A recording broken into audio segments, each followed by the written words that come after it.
ஒரு குட்டியாக ஒரு ஷாப்பிங் விளாக் பார்க்கலாமா? ஹஸ்பண்ட் ஊர்லேருந்து வந்திருந்தாங்க.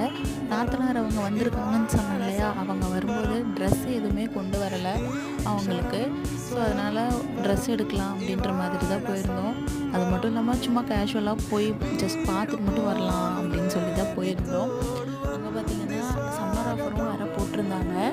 நல்லா ஒரு 4-5 ட்ரெஸ்க்கு மேலே எடுத்துட்டாங்க நாத்தனார் அவங்களுக்கு. நான் தான் எடுத்து கொடுத்துருந்தேன். எனக்கு எடுக்கலைன்னா எப்படி? ஸோ எனக்கும் ஒன்று நான் வாங்கிக்கிறேங்க அப்படின்னு சொல்லிவிட்டு நான் ஒன்று மட்டும் வாங்கிக்கிட்டேன்.